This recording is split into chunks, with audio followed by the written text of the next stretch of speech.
When in the course of human events it becomes necessary for one people to dissolve the political bands which have connected them with another, and to assume among the powers of the earth the separate and equal station to which the laws of nature and of nature's God entitle them. A decent respect to the opinions of mankind requires that they should declare the causes which impel them to the separation. We hold these truths to be self-evident, that all men are created equal, that they are endowed by their Creator with certain unalienable rights, that among these are life, liberty, and the pursuit of happiness.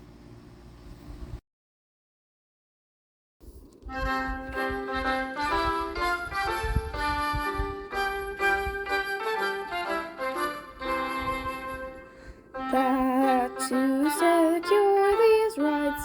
governments are instituted among men, deriving their just powers from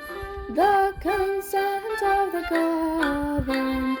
that whenever any form of government becomes destructive of these ends, is the right of the people to alter or to abolish it, and to institute no government laying its foundation upon such principles,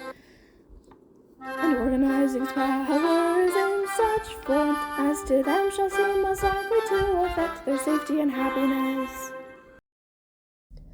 Prudence indeed will dictate that governments long established should not be changed for light and transient causes, and accordingly all experience hath shewn that mankind are more disposed to suffer, while evils are sufferable, than to right themselves by abolishing the forms to which they are accustomed.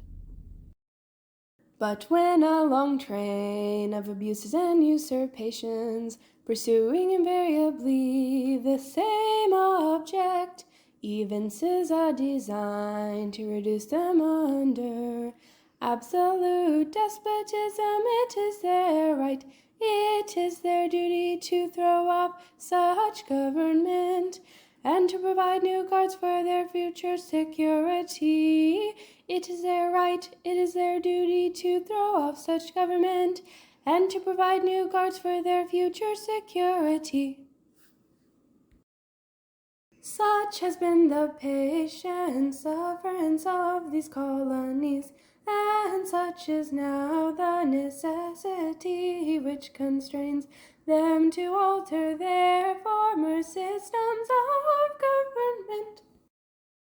The history of the present King of Great Britain is a history of repeated injuries and usurpations, all having in direct object the establishment of an absolute tyranny over these states. To prove this, let facts be submitted to a candid world.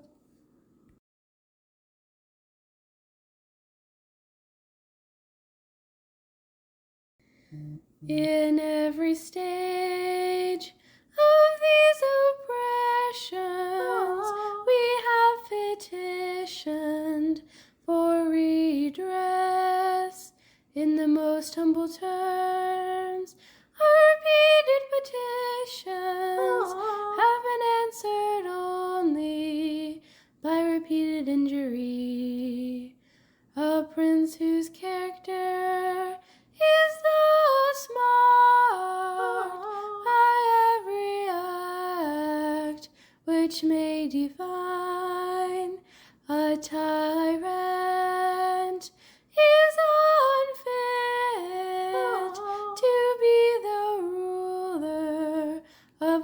free people. Nor have we been wanting in attentions to our British brother, and we have warned them from time to time of attempts by their legislature to extend an unwarrantable jurisdiction over us. We have reminded them of the circumstances of our immigration and settlement here. We have appealed to their native justice and magnanimity, and we have conjured them by the ties of our common kindred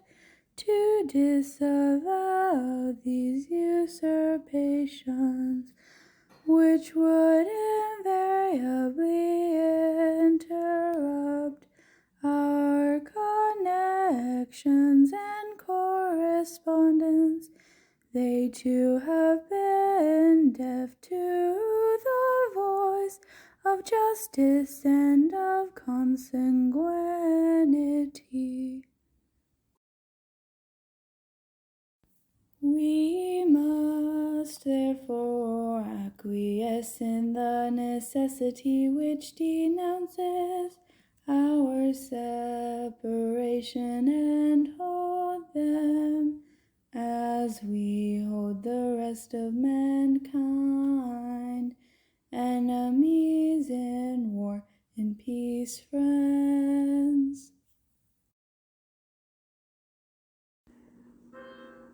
We, therefore, the representatives of the United States of America in General Congress assembled, appealing to the Supreme Judge of the world for the rectitude of our intentions, do in the name and by authority of the good people of these colonies, solemnly publish and declare that these united colonies are and of right ought to be free and independent states, that they are absolved from all allegiance to the British Crown, and that all political connection between them and the state of Great Britain is and ought to be totally dissolved, and that as free and independent states they have full power to levy war, conclude peace, contract alliances, establish commerce, and to do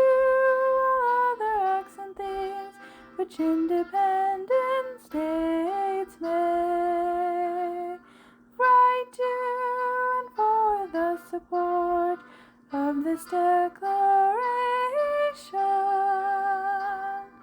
with a firm reliance on the protection of divine providence, we mutually pledge to each other our lives, our fortunes,